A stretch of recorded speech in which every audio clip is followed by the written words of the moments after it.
Welcome to Speed Scene Live TV, the only show dedicated to the sportsman racer. Brought to you by Curry Rear Ends, Hedman Hustler Headers, M&H Tires, Aeromotive Fuel Systems, and TheFoat.com. With your hosts, Diana-Mite, Bruce Barker, Scott Lucky Hudson, Alex Rogio, Bob Beck, Bryant Layton, with Donnie Couch and Dar Hawthorne. And we're all in that tiny little box that you're looking at right now. Unbelievable, unless you're watching us on the 50-inch big screen computer monitor. Hey, we got to upgrade the studio. That's an idea. Bruce Barker here. That would be Scott Lucky Hudson right there. I'm in the box, brother. That's right, in the tiny little box. Bob Beck is in the box as well.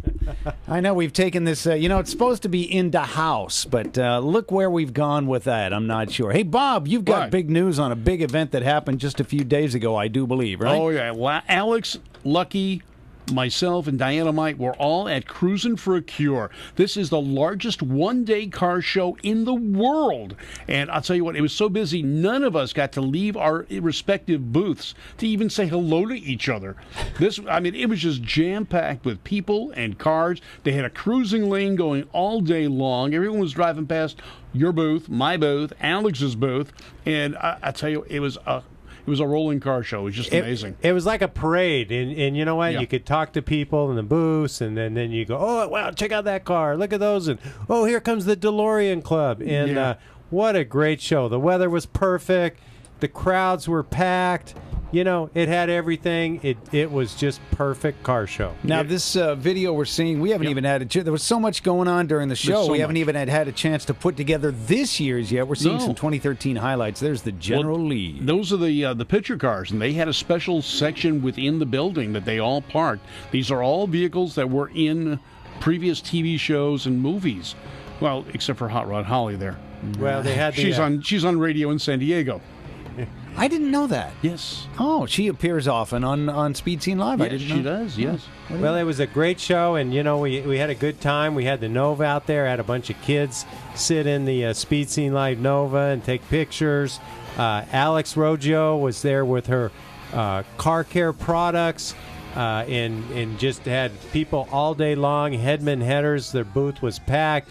Aeromotive Fuel Systems, people were grabbing catalogs and stickers. And we saw so many friends, so many people there. Of course, the Auto Club, we want to thank them.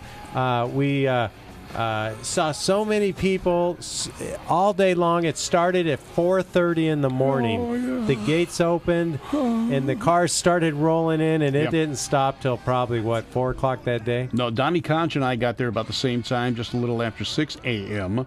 We let some of the crowd clear before we came in. He came in with his new Cadillac. That's sweet, isn't it? Oh, man. Who would expect Donnie to be a lowrider? I got to admit, I saw a picture of that. Haven't seen it live yet, and I was stunned. I said, that's your car? Paints, and it was just a gorgeous machine. Yeah. Whoever did the work on that car did a first-class job, and it's just amazing. I didn't think it was really his when I first saw him in it. Well, it's hard to imagine Donnie in a cool car. Donnie, we're talking Donnie here. Come on. Well, you know what? If it doesn't have nitro in it, it's not his deal. But he seems to fit in just right, and he really enjoys it. He takes it all over. He's won a bunch of trophies already at car shows. Has he? Good. So it's really nice. It's really nice. Dang, I got to get out there a little more. You do. This was a show you should have been at.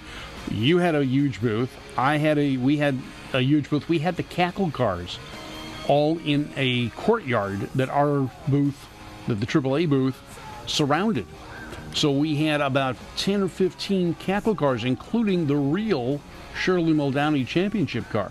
Dang. Dave Mandela brought that car out. Nice. The Gruzins were out there. They fired up some stuff. A little bit of everything. In fact, I invited Kenny Youngblood down to promote his new... and we're going past my car right now. Wow. Right next to the Yellow Willies. Wow, how about that? And But Kenny didn't make it down, but it would have been a great show for him to promote his new website. That's right, because he's got that thing going for it's a giveaway. Isn't that something right there, Bob? You don't forget about it because Kenny's got this free giveaway he's doing, and it's worth over $5,500. So you got to get into this, and it's real cheap. It's real easy. It costs you nothing. That's pretty cheap. Yes, you just go to his website. That's www.fuelcoop.com and register. You just sign up to be on the Fuel Coop website. Man, pretty and sweet. You're going to see his magazine. It's free.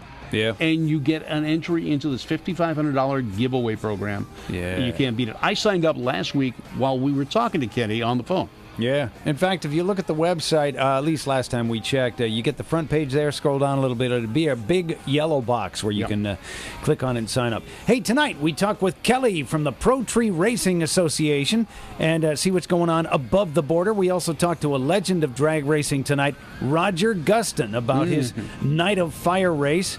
And Hot Rod Bob, what's on your docket tonight? I forgot. No.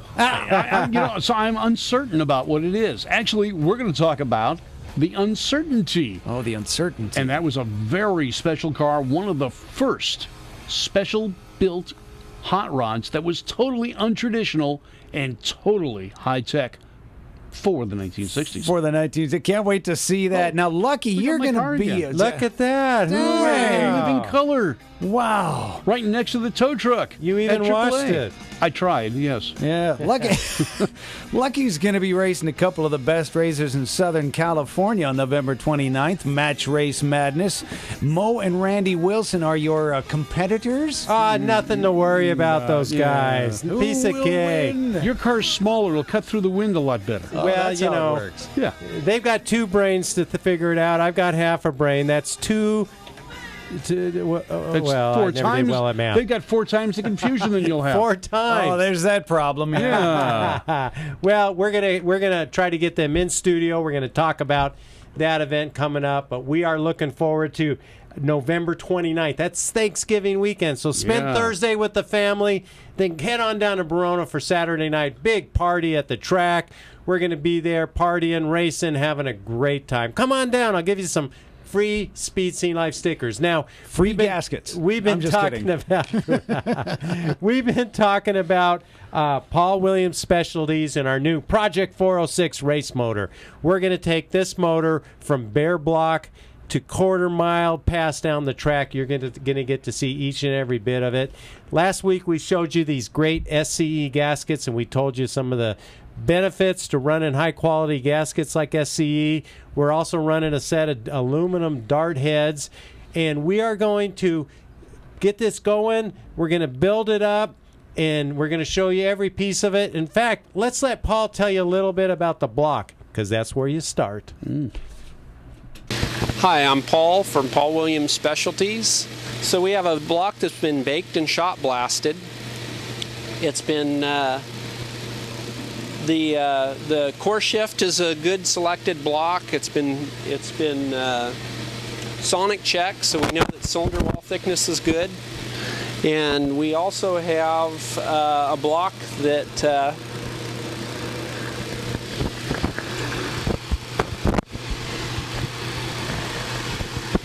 that we were able to put a set of splayed caps on. It's a good 509 casting. We've got some billet splayed caps, and we've also studded the mains. We took these caps and mounted them on this block. First thing we did was bolted them down and felt the parting edges. And as you can see, I don't know if you can see that on the camera, but it's a perfect fit. After we bolted the caps down, we checked the housing bore size, see how we were, and I couldn't believe it. We had 2 of the caps that were only 1.5 thousandths to finish size, and one cap was actually so close you could have ran it on the engine without a line hone. So you can't get much better than that. As far as what we're going to do to this block now is we're going to use the BHJ block truing fixture. We're going to true deck the decks of the block. And the bores are already really close to finished size. So we're going to torque plate and hone the cylinders. The block was pre-bored prior to the thermoblock cleaning. So that was the first thing that I do when I get a block is pre-bore it, make sure the bores are going to clean, and just go through and make sure that we're not storing a block that's junk. We magnaflux the block, we check it for cracks, and 400 blocks. 400 blocks are tough to find. 400 blocks have problems with them cracking in these areas. You got to look at the starter bolt, make sure the starter bolt's not cracked. And you also got to look at the lifter valley area to make sure that the block hasn't froze before, because you get cracks in this area and up in the lifter valley in this area. So we're looking at all those things to make sure that we've got a good block to start out with. Before we got deep into this project, we sonic checked the cylinder walls to make sure that we don't have any thin spots, make sure that we don't have any serious core shift before we go put a bunch of time and effort into a block.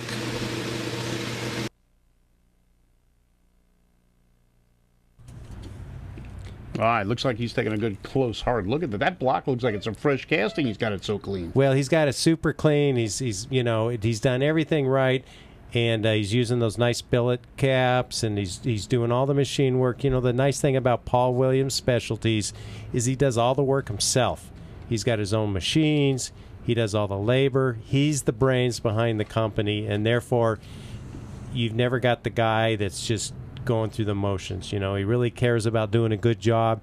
You can contact him at 661-864-1632 or visit him online at pwspecialties.com. That's www.pwspecialties.com.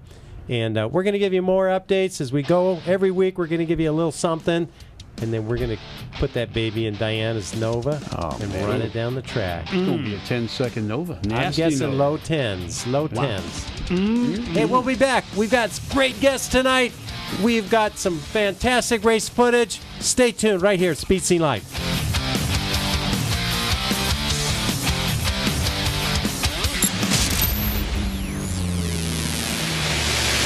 Hi, I'm Robert Overholster, driver of the California Hustler, and you're watching Speed Scene Live.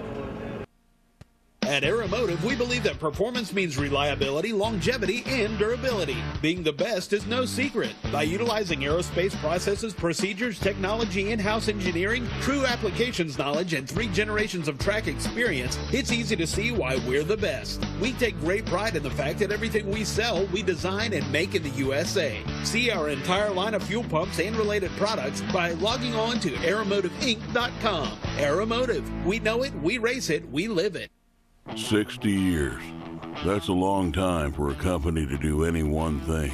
Doing it right while sticking to your founding values. Now that takes hard work and dedication. For 60 years, Hedman's all-American workforce has been devoted to manufacturing the very best headers any team of craftsmen can build. That's 60 years of cutting, 60 years of bending, 60 years of welding, more than 2 million in all. And every set made right here at home. At Hedman Headers, we build all American horsepower, then back it up for life. Hedman Headers, made in the USA.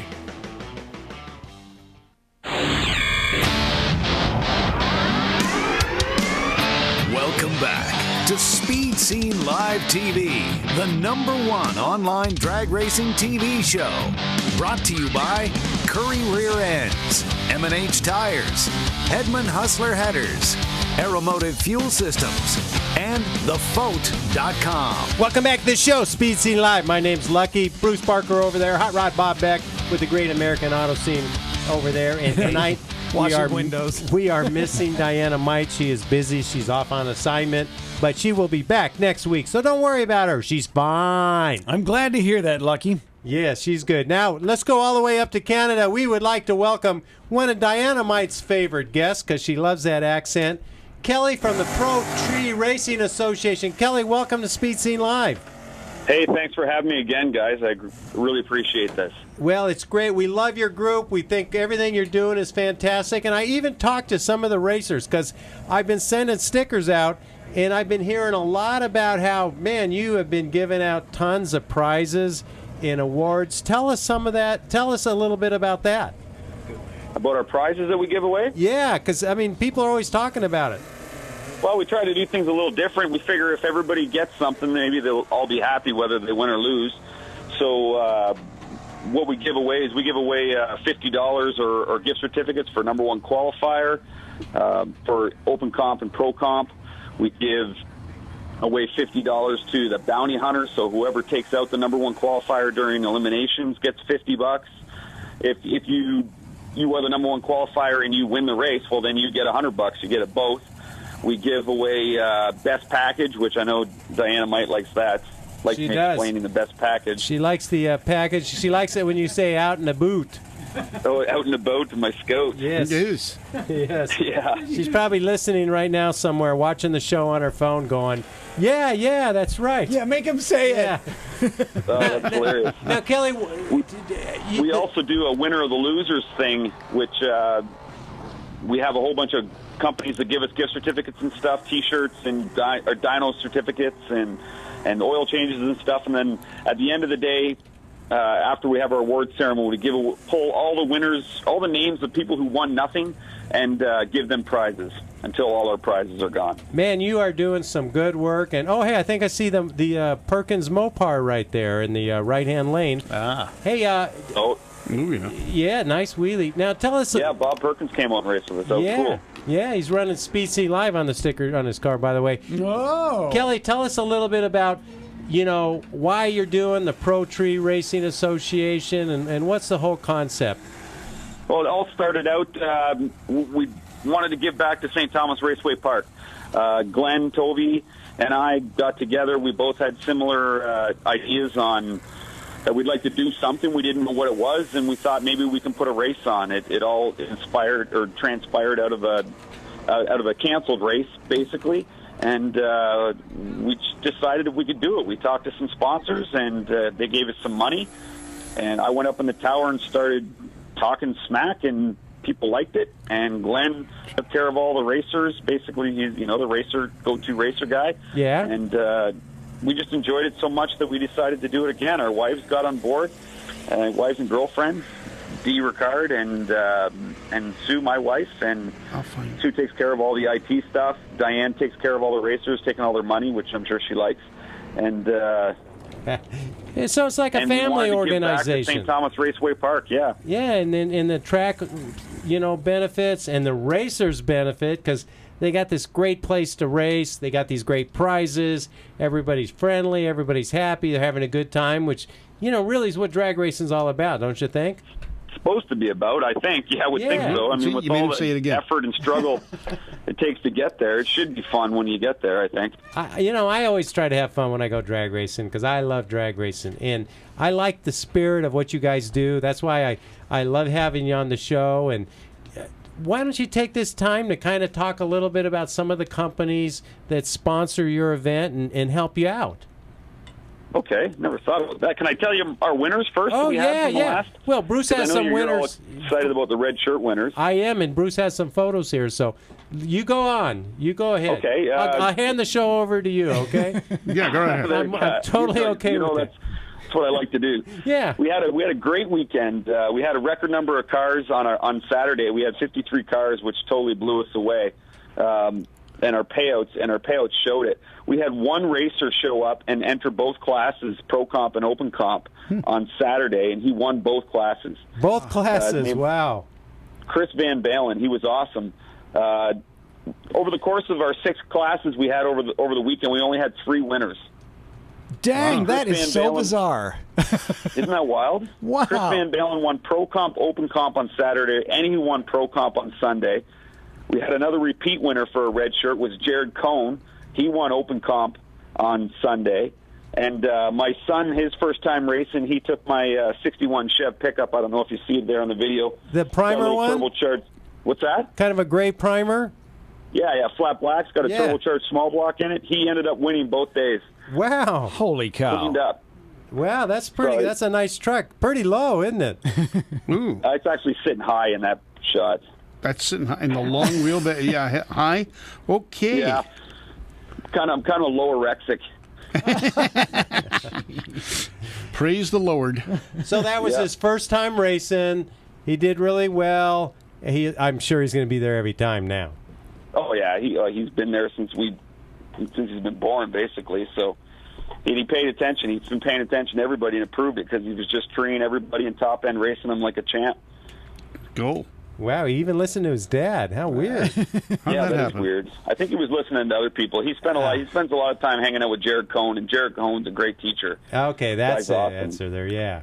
Yeah. Chris Van Balen too. I mean, hats off to the guy. Over the course of the weekend, with winning all those, winning the classes, and he wasn't number one qualifier, but he took out the number one qualifier a couple times. He won best package on one day. The guy ended up winning $1,895.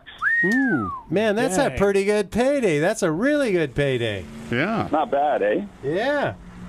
Yeah. Now, this track, what's the name of this track again? St. Thomas Raceway Park. St. Thomas Raceway Park just looks beautiful in all the video here. I mean, it just looks nice. All the green. And, of course, I look at the green and the trees, but I look at the traction because I see all the cars hooking really good. Looks like they do a good job of prepping the track. Yeah, they do a great job. Yeah, over our last race, we had our return of our East versus West shootout, too. And that's the no rules other than a 10.5 tire. So anybody can... There's no you could show up with a Pro Mod tire. If it had 10.5 tires, you could race it. And we had a repeat winner on there as a repeat guy. With Steve Foley come out with his bad Mustang, but Paul Silva ended up being the winner again, and he won a best of 499, I think, 147 in the 8th. Hey, that's on a drag radial. I run 10.5 tires. I got M&H 10.5s. Could I run that class? Sure, you could. All right. Could he keep up with that class? 5.0s. Could he keep up with that class? That's the thing. Well, that's the question, right? I could put 10.5s on my car too, but it probably wouldn't have enough power to turn them. Exactly. The winner, the class, I think the slowest pass in the class was a 5.26, and the quickest was a 4.90. Well, it's getting close there, yeah. Yeah. Hang on, I got to start working on my excuses. I can run 490 in the 60-foot. Yeah, give us some of those sponsors, Kelly. I'll gladly give you my sponsors. We couldn't have done this without all our sponsors. Hopefully they come on board with us in 2015, but 2014 they made everything possible so that we give away all these awesome prizes and stuff to people. And that was R&L Racing. Henry and Chuck, man, the guy, he handed us a big wad of money and said, go have fun with it, and we did. Silverbird Towing, they sponsored us, and they also supplied all our trophies for Open Comp and Pro Comp. Performance Unlimited, Belmont Automotive, Westside Performance, Boomer and Deb Duquette. There's just a couple that loves drag racing and loves what we do so much. They said they'd follow us anywhere. They're the ones that provided us with our shirts and money to give away. Dragon Den Photography, Mark Acker, the guy does an awesome job of taking. He's our professor, our photo guy. He does really cool calendars and stuff. Klotz and Ken Hansen from Rhinotech, great supporter. He's got some ideas of things he wants to try new in the new year. Swift Family Racing, they gave away a red light award. I forgot to mention that. We give away $30 in both classes to the first person who red lights. Because it happened. So we had guys, that went out first red light first round. We almost give them their entry fee back. Oh, man, that's pretty sweet. It's a great prize, eh? Yeah, I've almost seen as much red lights in my windshield as I have in my rearview mirror. Yeah, there you go. You don't see as many in pro tree racing, but when you get one, at least you can get some money back. That is cool. That is a cool deal. I love it, man. It's great. Now, Kelly, was this the last race of the season for you? This was our last race, yeah. So when's the next race next year? When the thaw's out. I don't know yet. We haven't even got that figured out. That'll happen over the next couple months, and we'll try to hammer out when our schedule will be. And we obviously have to work with the track and everybody else to figure that out. Well, you let us know when you know, and we'll mention it every week. And I'd like to Okay. come out next year if I can swing it. I would love to come out to one of your events. I might have to rethink that 10.5 class, but other than that, Yeah, you know. Maybe you should try Pro Comp. Do you have a 15.5 class? Pro Comp's a good class, or depending on where your car fits. The brake is 7 flat and quicker for Pro Comp, and that's a 400 Pro Tree, and 640 and slower and that's for Open Comp, and that's a 500 Pro Tree. I'm about 580 in the 8th, so that'll work out perfect. Kelly, thanks so much. Let us know as soon as you know the date, and we'll start plugging it right here on the show. Perfect. Can I just spit out the rest of my sponsors? Yeah. Oh, yeah. I'll Go make on. it I didn't quick. know you weren't done. Oh, sorry. No, I got sidetracked on the Red Light Award. Forest City Tire, Drew's Auto Body, Chase Insulation, Meisner Motorsports, New Generation Engines, Hutch's Transmission Service, Tom Craig, London Rust Check, Cheapside Auto, Griffin Auto Tech, SistersandSpeed.com, and Anna Octane's favorite, Nerd Pickle. Yes, Anna. Yeah, that would fit Anna. Yeah, she loves her little Nerd Pickle. I know she does. And he's the guy who made our new website, too. It's awesome, www.pro3.ca. I hope you told them about all the excitement they got on the show with their name. Oh, he was ecstatic. Nice. Absolutely. Nice. He was. So everybody that's listening, you can come on Facebook. We have a Facebook group, on the PTRA Facebook group. All our race information, sponsorship information is on there. I will definitely call you as soon as I know our schedule for next year. And sorry, it's radio at work. Whoops. Perfect. Kelly, we got to go, but thanks so much. We will definitely look forward to next season with the PTRA, the Pro Tree Racing Association. Thanks, Kelly. At St. Thomas Raceway Park. Thank you guys very much. All right, St. Thomas Take Raceway care. Park. Make sure you go to that track because, man, that track looks great. it does. Hey, let's head on over and do the Great American Auto Scene with Hot Rod Bob Beck. Bob, take it away. All right. Good evening, everybody. I'm Hot Rod Bob, and you've got gas on Speed Scene Live. With us tonight is an innovator, a gentleman who broke the molds, created his own molds, actually, and started a great career as a car builder and with magazines. He also set the stage for what was to come in cars. Steve Scott, you there with us? How you doing, Bob? Thanks for inviting me on the show. Not a problem. I have always loved your car. When I was a kid, looking at that thing at shows, and that we got to talking, and we have a lot of common friends, and you even cruised that down Van Nuys Boulevard. Yeah, it's amazing. I really enjoyed our conversation. We were almost neighbors. Yeah. We all lived all in the same area, and you built this amazing car. You did not follow any tradition. You made your own tradition with this car, didn't you? That's exactly what I was going to say. I had been going to car shows for years, like most kids in the San Fernando Valley, since I was like 10 or 11.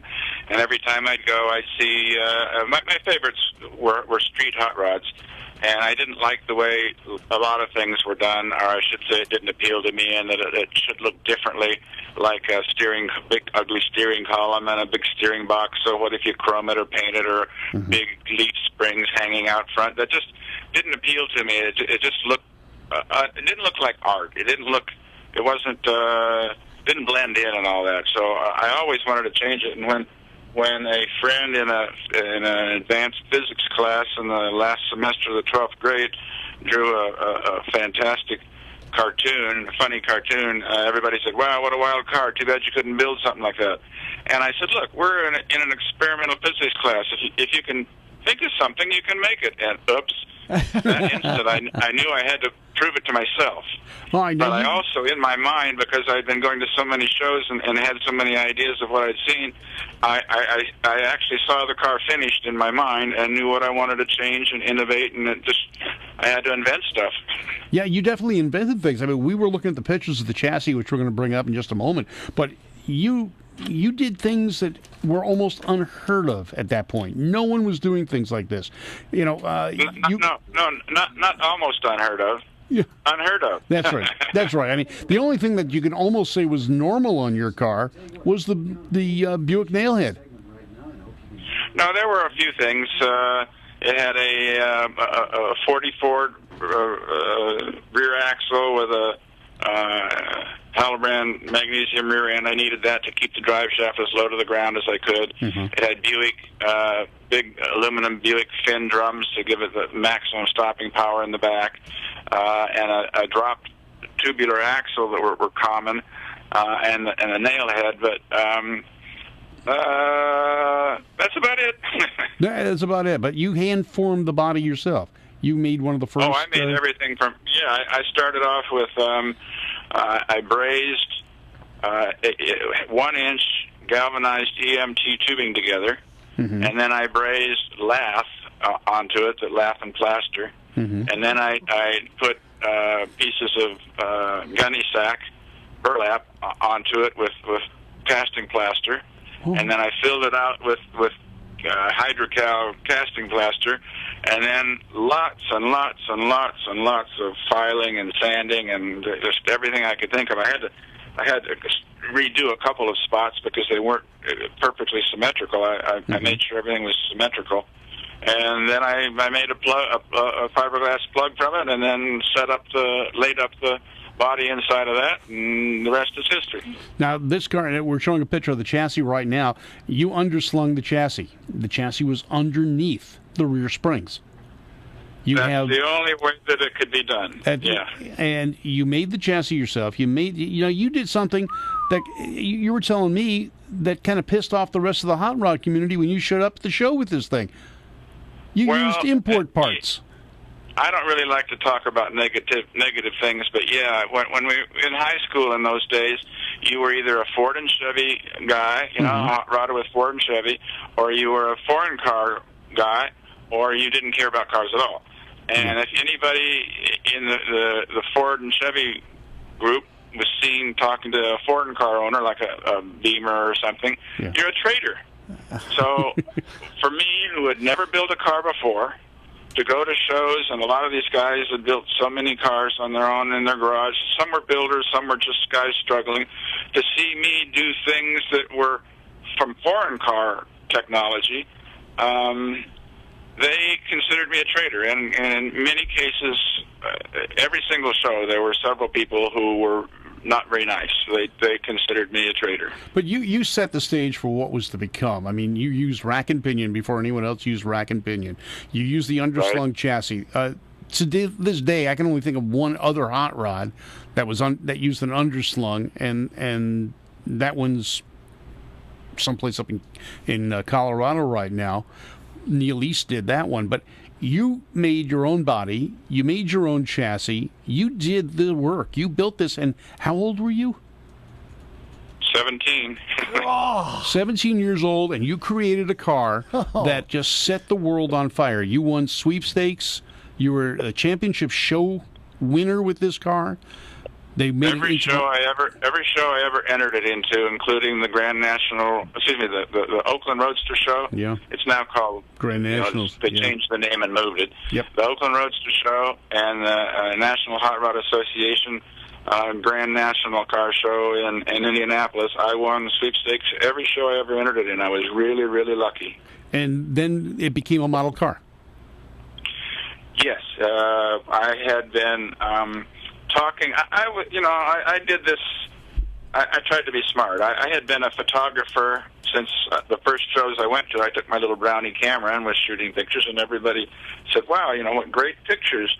So I then bought when I was like 14, I bought an inexpensive Nikon camera, a Nikon X it was called, and I'd take pictures, and people even had me take pictures of them and weddings and stuff. I was a professional photographer very young. And I knew that in order to make it really big with the car, I would need to do stories. So I had been doing car articles of other guys and selling them to the hot rodding magazines, and was quite well known for that. And that's how I got hired as associate editor of Carcraft magazine, not because of the uncertainty, but because of my photography style and writing style. I wrote like the reader is there with me talking to the hot rodder or the racer. And you did this from your teens. Yeah. With no 17, I didn't know. real formal I training. couldn't, Bob. What? Without real formal training, you had no bachelor's degree in journalism. You had no bachelor's degree in photography. You did this on your own through natural talent. Yes, thank you. Well, or you could say that he was too young to know better. I like that. I just knew. I felt that, since I was a little kid, I used to take clocks apart and put them back together, and I could fix anything. The neighbor would come over and say, our television isn't working, and I'd play around with it. It just was logic to me. I can't play instruments, and I can't sing, but when it comes to logic and mechanics, it's just a natural gift, yes. So when you look at this car, you're thinking, well, nuts and bolts, physics, geometry, piece of cake. Well, also art. Mm-hmm. It's not so much a hot rod to me as it was a sculpture. Everything had to blend and work together. That's why the headers had to go out the way they did with the right angles to match the vertical covers on the engine and the fuel injection stacks. And it had to be just the front of the cab at the top had to be just wide enough so that it blended. Everything had to blend. And I spent a lot of time with 2x4s and pieces of cardboard and stuff like that. Couldn't afford plywood. We were very, very poor. Another thing that really bothered me at car shows was guys, your rich mommy and daddy bought you this car, had somebody build it for you. My dad died shortly after I started building it. We were very poor. I had to do several jobs in order to build this car. All right, now we're looking at a picture right now that was taken up at Bakersfield, the Fuel and Gas Championships, I believe. And you've got a special person behind the wheel who he's grinning ear to ear. Yeah, and I still can't figure out how I did that, how I got away with that. I talked to the promoters, whoever was running the drags, to let me race down the strip to pick up whoever the winner was. We kind of knew it was going to be Don Garlitz. But as soon as he left, I pulled out, and there's a classic picture of me waiting behind the line over in the back. And I drove up to the line and started driving out, and people were just looking. And then I went a little faster, and I was about 100 feet out when I kicked it. And I could see people on both sides just jumping up and down, their arms up in the air, their mouths dropped down. They were just stunned how fast it was. So when I got down there, Garlitz was just getting out of his fire suit, and I says, "Come on, I'm going to take you back to get your trophy." And he just went nuts. he got in the car, and we drove back, and he didn't want to stop. He says, "No, let's go around the pits. Let's go here. Let's go there." He didn't want to go get his trophy. He was just loving it so much, and to me, that was a huge honor. That's great. And the beautiful car, you showed it for how many years? I showed it that 1 year in 1965, and then I was hired as associate editor of Carcraft magazine by Dick Day, the wonderful publisher there and good friend. He just really took good care of me. And then I was drafted, and very luckily was able to finagle my way into the Coast Guard Reserve. There you go. And got out of the draft. It luckily didn't, which I'm forever thankful for. I would have, but, I'd rather not. Okay. And then, okay, what?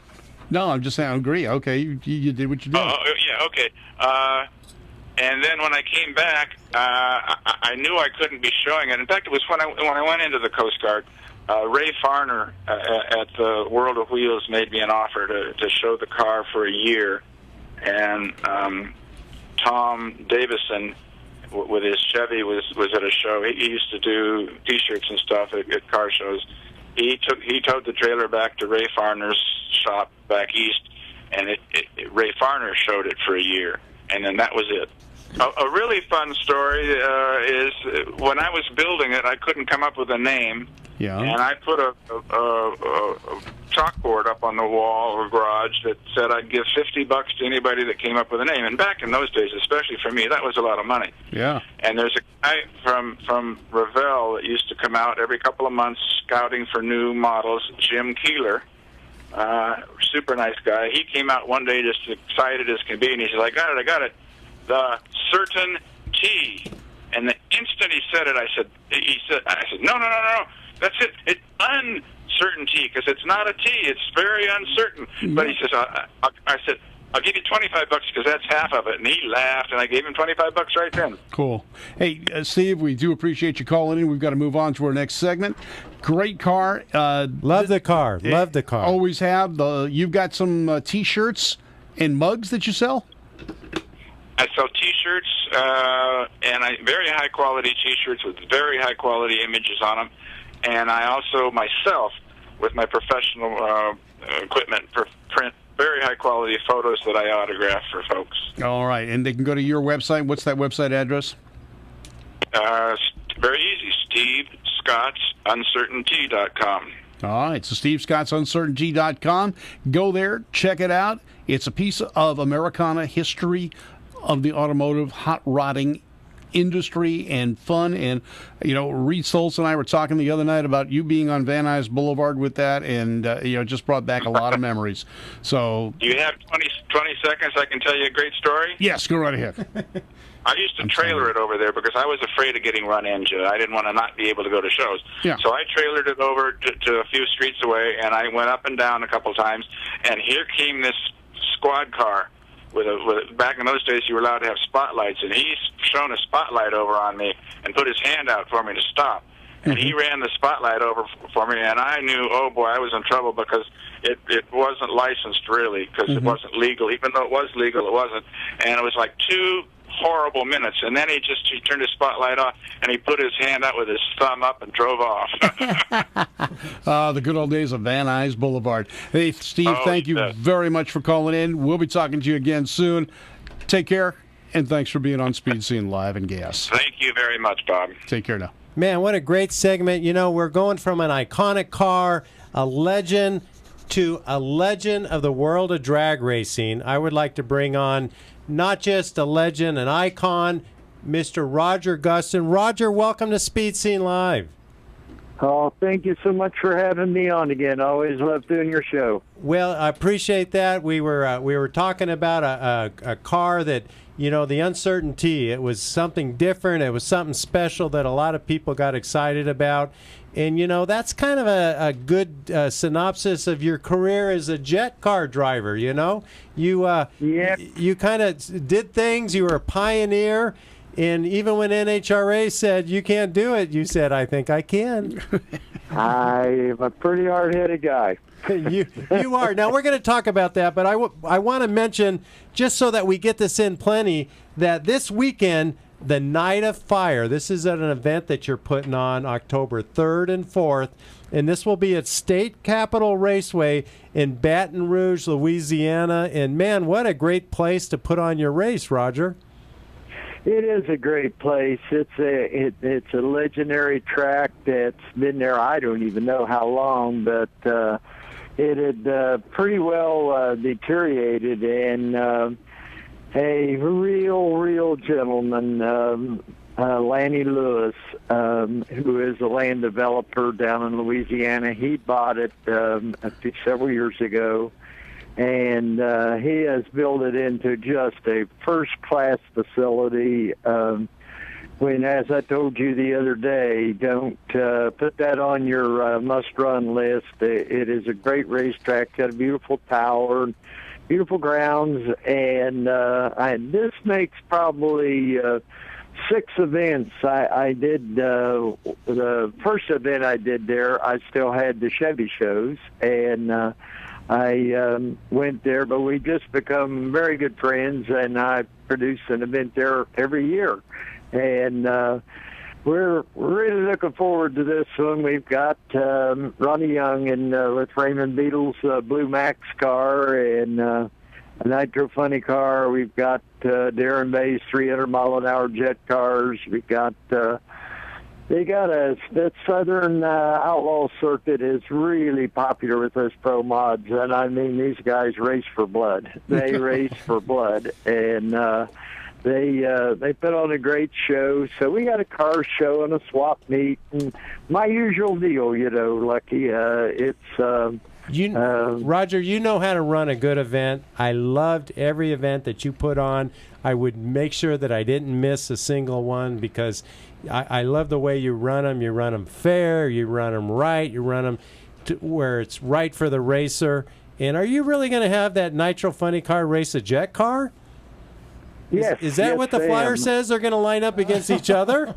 Yes, they are. Wow. Yes, they are. That will be a good show in itself. Yep, that will be a real show just in itself. And I think my old pal Hayden Prophet's going to come over from Texas to hang out with me for the weekend. And if there was an icon in this business, it's Hayden. And actually, Raymond, if he's had some health problems, but if he feels good, he's going to come over with Ronnie to the event. So we're going to have a great event. We're just doing a kind of a warm-up event on Friday evening, and the Night of Fire is Saturday night. And we got so many calls. I think we're going to have an outstanding event there, Lucky. And I wish you were going to be there. Nice. Yeah. Hey, Roger, I'm looking at the pictures of the Monza jet car now. Is that's the car from the past, not the car you've got today, correct? Oh, no. The Monza Jet Funny Car, that was the first. I first got the jets approved by NHRA, the dragsters, in 1974. And they told me, don't come back ever asking to get a Jet Funny Car approved because we're not going to do it. And I don't know, 4 or 5 years later, why I went back and was told absolutely no. And but after enough, I don't know whether you call it negotiating, begging, whatever, they agreed to look at it, and the car worked, and so I had the first Jet Funny Car ever approved by NHRA. And I won a lot of races. I won a lot of races against the Jet Dragsters. Everybody thought that was going to be the car would be too heavy and all with a fiberglass body, but I got my friends in Chicago to build me a one-layer fiberglass body. It wasn't a flip top, but that body didn't weigh anything. I mean, of course, it didn't last too long either. Look at that. You had like a little door on the side of the Smith Brothers. It's a gull wing. Yeah. Wow, that's cool. I had the little roof hatch that I could bail out of there pretty quick with. And it only took me a couple of minutes to get the body off the Zeus fasteners on there. And you don't look any different now than you did then, huh? Yeah. You don't. Different haircut. Yeah, that's about it. I think maybe that dye job I got just didn't work, guys. Yeah, okay. But I was just looking at some of the names of that. Roman Palmides. Yep, what a character. He was a California. He was one of the early old masters of building race cars. You know that he built the original American wheels. That was his company. Okay. Wow. Yeah, he built the first American wheels. Poured them in his shop with a heating the aluminum. Well, they called them magnesium. They weren't. They had a little bit of magnesium in them, not much. But he built those wheels. And I think he only built 4 sets. I think the Carroll brothers got 1 set, the Greek got 1 set, and Romeo had a set. He ran a top fuel dragster with 2 superchargers on it, mounted sideways, top fuel car.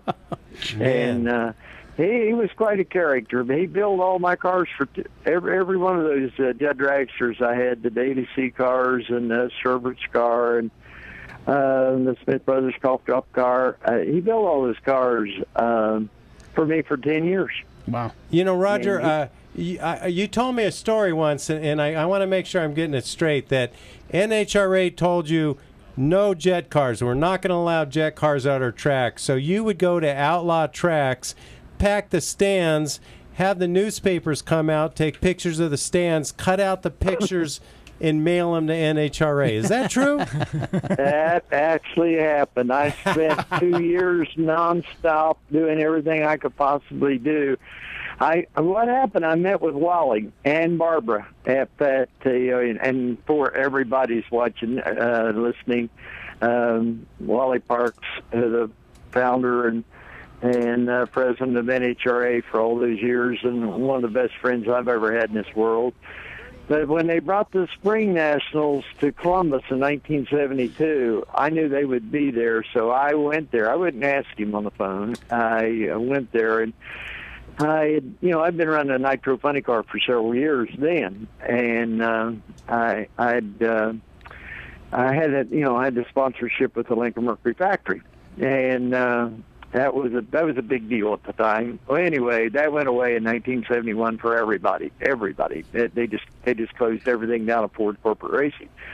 So I decided I wanted a car that was reliable and dependable, and sooner or later I was going to run out of all those parts that Fran Hernandez had gave me and Al Turner.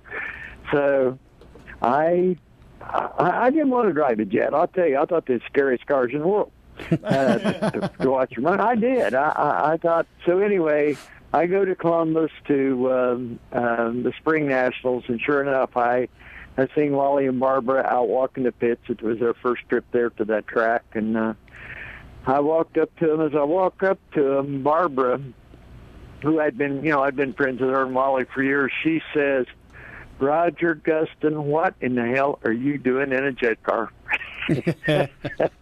Well, we're not getting all started off too well here. And I went and talked to him, and Wally said, "Roger, do you realize what you got yourself into?" He said, we had banned those cars almost immediately after they first built them, since Walter Arpon's built one. And he said, but we've kept excellent records on them. And he said, let me tell you what your odds are. There never was more than 10, maybe 12 ever running at one time, and there's at least one driver a year dying, and not to say how many's been burned up and not too good odds. Badly. Not too good. Yeah. So he said, you got about a 1 in 10 chance of being here for Christmas. He said, why don't you go drive? He said, I don't blame you. I'd love to see you get out of a nitro funny car. I mean, you've already burned up 2 or 3 of them. And he said, why don't you, this pro stock thing's going to become something big. Well, at that time, them pro stock cars was only running in the 7s at 135 miles an hour. To me, that would have been like walking.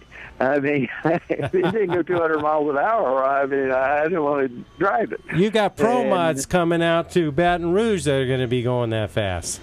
Oh, we're probably going to have 16, 18 of those pro mods, and those guys are out for blood. I ain't kidding you. That is a serious race. But yeah, we got a lot of those cars going a lot faster than 200 miles an hour now.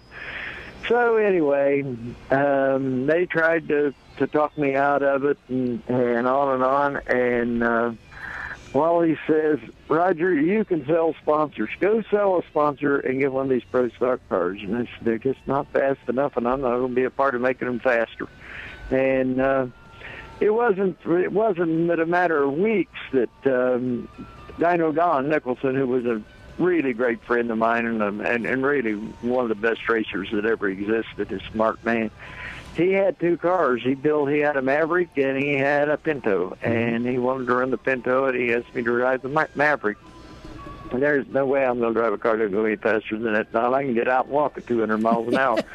And so anyway, I stuck with it, and I had a horrible crash with that car. Once I started negotiating with him, I sent Wally a letter and told him all the reasons that he should do it. Now, this was after I've already run the jet for a year. And he sent a letter back, and, he was the most diplomatic human being that I ever knew in my life. And he sent the letter. He sent a letter back and said he had sent it out to all of his staff, and but I sent it to where it would be on his desk. I sent it at the end of December where it would be on his desk when he came back to work first of the year. So I started then calling everybody that I knew that got it, the division directors, everybody. I mean, and Steve Gibbs, God bless his soul. He was on my side. Farmer Desmuke, if you can remember him. I bet Bob does. He was the tech guy, and he loved the jets. And so I started one by one. Then I got all these track operators that booked in a lot of cars that I'd been racing for several years. I got them to start writing letters. Well, this is kind of a cute story. They finally, Bernie Partridge accepted the position of being the chairman of this committee, to his investigative committee, and ended up being the guy that was like in charge of it. He was the guy, but his wife PJ always did all the work. We got all of our scoldings for going too fast, so they didn't know how. Like, for example, they say that the top fuel cars and the funny cars are unlimited. Well, they're not, or they'd be going 350 miles an hour right now. I mean, they've got limits on the clutch, they got limits on the tires, they got limits on the blowers, they got limits on the wings. I mean, a lot of rules, or they would be going 350 miles an hour at this time. And but they didn't know how to limit the power of the jets. And so they just said, okay, 250 miles an hour, and if you break this limit, you're going to get fined. Well, I didn't get fined, but every time that I got in trouble, I was on the next plane to California from wherever I was at to meet with Bernie to get that limit raised another 10 miles an hour. Yeah. And, well, every jet car owes a debt of gratitude to you, Roger. And this weekend at Baton Rouge, Louisiana, the State Capitol Raceway, the Night of Fire. And is this something that we can see more and more of next year? Will we see more Night of Fire events? Yes, I will. I haven't, not into a contract yet, but I am going to do a couple more events, maybe 3 events next year. I've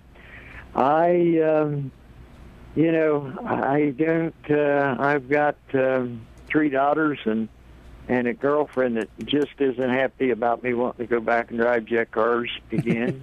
Well, you could let some of the other guys drive, but you could be there to run the event and make sure that the driver's got a good program to drive at, don't you think?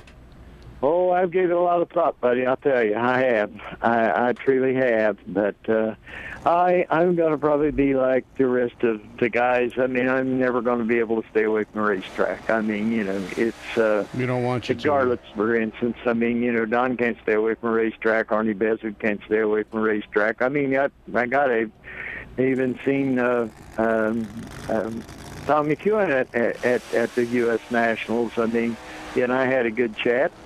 It just, once it's in people say it's in your blood. It is your blood. I mean, it's a different way to make a living, but it's been good to an awful lot of us, and it's all to do with NHRA and Wally Parks. Well, if you do decide to run more events next year, please let us know. Let us know as soon as you know, and we'll keep mentioning it. We were telling Kelly from the Pro Tree Racing Association way up in Canada, hey, once you know you're going to put on a race, give us the dates and we'll plug it right here on the show for you. Boy, you don't know how much I appreciate it. I really appreciate it. I appreciate you guys. You're wonderful to me, and I can't tell you. I look forward to you coming to the next one of my events. I would like to know next year's schedule so I can put it on my schedule. Yeah. That's what I'm thinking. Okay. I want to come out and do a little racing. All right. We'd be looking forward to it. Okay. And, Roger, we're at the top of the hour. As always, it's been an honor and a pleasure to speak to you, and I hope nothing but good attendance and good weather and everything for this weekend. That's the Night of Fire, October 3rd and 4th at State Capitol Raceway. Go on down to Baton Rouge, Louisiana. Baton Rouge. Yeah, watch the Blue Max Nitro Funny Car race the Sibley Miller Jet Car. See the fastest and the baddest pro mods in the South. They're going to be racing each other for bragging rights and you can see 300-mile-per-hour jet cars, junior dragsters, a swap meet, a midway. Man, it's got everything you want right here at Baton Rouge, Louisiana. So head on down. When you see Roger out there, say hi and tell him you appreciate him putting on a good event. Roger, thanks again. Hey, thank you, Lucky, and thank you, Bob, and I look forward to chatting with you guys later. I'll let you know how this event does. Okay, sounds great. Well, all right. Bruce, we're at the top of the hour. Before we go, hey, turn that Diana cam on right now, and I want to welcome a surprise guest all the way from Canada. Can you bring in Snakebite here just so when he tells his friends he was at the studios? He really was here, yes. That's right, okay? So, I told you to lock the door. Darn. When your wife wants to know what you're doing, what you're working, when you're working, you tell her you're hanging out with drag racers and, you're out here having a good time. Oh, hey, you didn't show these photos, did you? Had to wait for Snakebite. Okay. There we go. We've been waiting for you so we could show. This is Bob Perkins Mopar, right? That's him, yeah. And I told him, you sent me these photos, and he told me, I told him, hey, I'm going to have to put those on the show. He said, well, you already did one time. Yeah. I said, well. He came up to me and he says, geez, he says, I know that decal. I says, yeah, it's my buddy Scott Lucky Hudson there. He gave me permission to put it on there. He says, well, I got a decal on my car. He says, well, you bring your car over. I'll take a picture of it. And there you go. And it's in front of the trailer with your decal. And if you, Bruce, if you pan up to the front of the car and look at Bob's car behind it, you can see the next Speed Scene Live sticker in Bob's window right behind the big Speed Scene Live sticker. Holy cow. Look at that. Wasn't that planning or what? Wow. There you go. Look at that. It took hours to set that up. It's actually there, folks, really. And, of course, that monster one on the trailer. Yeah. Oh, man, it looks great. It took 3/10 off my quarter mile on that trailer. There you go. Bigger I can imagine, yeah. On the trailer. On the trailer, yeah. You got to see him staging it. Yeah. One thing I learned a long time ago when I was pulling an open trailer and these guys had these fancy trailers, a guy told me, he said, I've never been beat by a trailer. Well, Bob, we're glad you came in studio, and I'm glad Bruce saved these photos. So, you let Bob, Bruce. Man. You're surrounded by bees. You made it just in time for us to finish the show. Yeah. How's that? Oh, Bob said he's buying dinner tonight. No, There he you said go. he's buying. Wait a minute, Bob's. Wait a minute. Where are you going to be this weekend, Lucky? Well, this weekend I am going to be nowhere. Oh, because no. I'm getting ready for the NHRA Hot Rod Reunion up at Bakersfield. And but you know what? We'll talk all about that next week. We got plenty of time. Next week we'll give you all the what's going on right here. How about you, Bob? Where will you be? Pomona this Wednesday night for the cruise, the Twilight Cruise. Cruising Grand in San Diego on Friday. And Loma Linda Veterans Hospital for the big vet show. About 1,500 cars are going to show up for that one on Sunday. Man, just like a big block Chevy, you're a mover and a shaker. And Nice. there's no moss growing between my toes. Apparently, what is that stuff that's there? I don't know. Athlete's foot. Athlete, yeah. Not me. No, I'm not an athlete. No athlete. So, no, I can't be. Yeah. Athlete's inch. Oh, no. And on that note, yes. Wow, we are apparently out of time here at Speed Scene Luckily. Live. Tune in next week. We were going to have the Nostalgia Drag Racing Association. We'll have a whole bunch of stuff. And we had a few technical difficulties tonight, but Bruce, one of these guys named with the bees. Yeah. Bruce did a great job of bringing it back online, but we'll get all that ironed out. Hey, yeah, and if it ever happens to you, remember now there's 2 backup locations you can click on right on the screen you're watching. So if there's any issue, just click there. You can still watch the show. So, backup in a bag. It's like carrying a spare engine. That's right. And we're going to talk some more about Match Race Madness at Verona next week. Indeed. Coming up now, the encore presentation of tonight's show. Thanks for watching, everybody, and good night. Speed Scene Live TV, the #1 online motorsports TV show. Brought to you by Curry Racing Rear Ends, M&H Tires, Hedman Hustler Headers, Aeromotive Fuel Systems, and TheFoe.com.